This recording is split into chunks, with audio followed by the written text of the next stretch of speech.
You know, kani zinango sizoseka noseka kani zinango na majokes nkuracho sapo.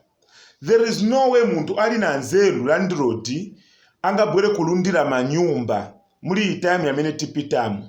It's better bantu mwabasi yazamene ndrama zane balipira zili chemusha at the moment. Ngati nikulundira mwanda malundirako kusogolo.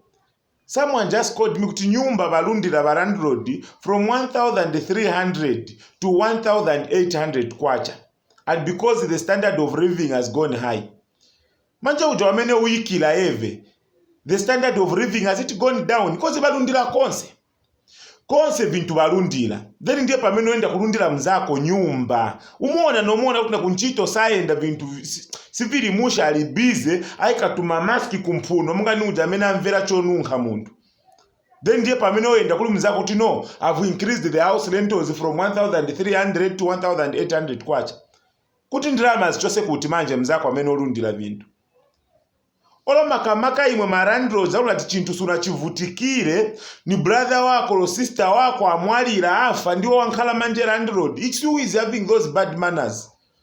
Ndi mwane muzuonesa manje kuti baone na mtengo wa bloko suiziwa pamene iliti.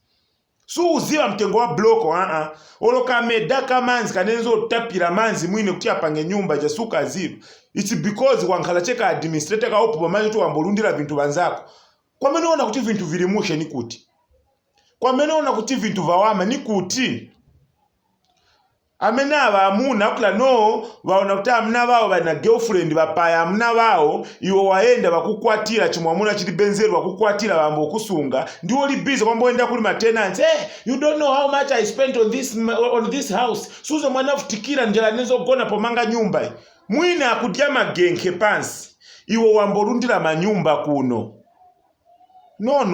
Let's not do that. It's not good. I'm not happy. I'm not happy at all. Chinawami.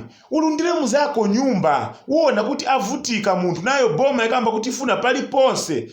Kuvala tumunu shampuno. Pali ponse kufunika ulinako. Akazisakira ndalama yogula tumamaska. Sakira na ndalama wambo ikilapo iwoshuwa pa mwamba. Itenti kaziganiza. Vintu vina ngumvela yango chifundo. Ni kampani iti. Yameneza lundira muntu masalarizi pano. Now ba company baona kuti now badulisa vintu. Because even them they are complaining that things are not okay. Badulisa vintu kuti at least bafike pa standard kuti company basavale. Mine wa company itaza ikira ndalama ma workers. Konse apa wose ba company what they are doing is kulibonesha. Tiona. Badanda ula ma companies that they don't have money kuti baikire ma workers ma salaries. But bali nu kuchosa ndalama kulibonesha kwendo lipira kuli coronavirus donation. Bose tibaona ba company baenda kulibonesha banyamula vindalama kaduda so kupeleka kuja ku boasting kuti babaone kuti bapanga ndalama. Bachikanga kuti ndalama bakuyikireko wamene osebenza yo. Ndiye pamene anyamuka muntu anyamula na tumapikiti manje kwendo ikira muzake ndalama for house rentals. Let us not do that. Tent kazigani zilana. Ubuntu. Let's have that Ubuntu in us. Wankalako na chifundo. Bambili tina renting hapo. Wonse tima rentinga. Na ongo na renting hapo. Kunika wankalako na kaja. Na ene nyumba renti na inkalapo nizo wa mwane chiridi. Lekani waveleko chifundo bantu. Let this phase pass. Then we see what comes next. Noti uona wanzako ndiye pane bavutika bali busy na chitoya kavulaga iliko benango bali nkale kuma nyumba wanyamuka waindo ikira mzako ndrama ya nyumba kuti no have increased the house rentals for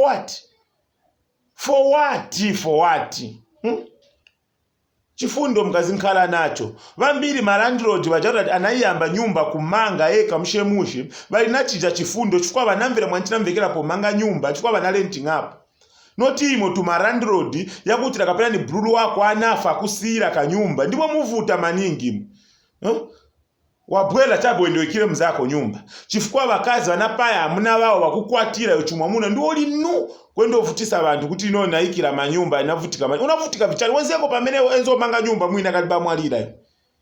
Mwine wa nyumba kudya doti pansi akudya magenke iwe chumwa muno kanyamuka wendo ikira lentos y'abantu. Don't do that. We don't do that. It's not okay. Tent kazigani zilana. Bonse pantilili pano vintu sivili mushe. Jigizi ya muona kuti jigizi no one kwacha. Vana kumpasa 50 ngwe akana kuti the dish is not working. Yo ndipo ameno endo ikira nyumba. Tent kazinkala soche na mavuto ya but advice ni mahala. naimwe wanidde muzakakapitamo mukamvire mwanchimvekera kulentinga tiyeni nazo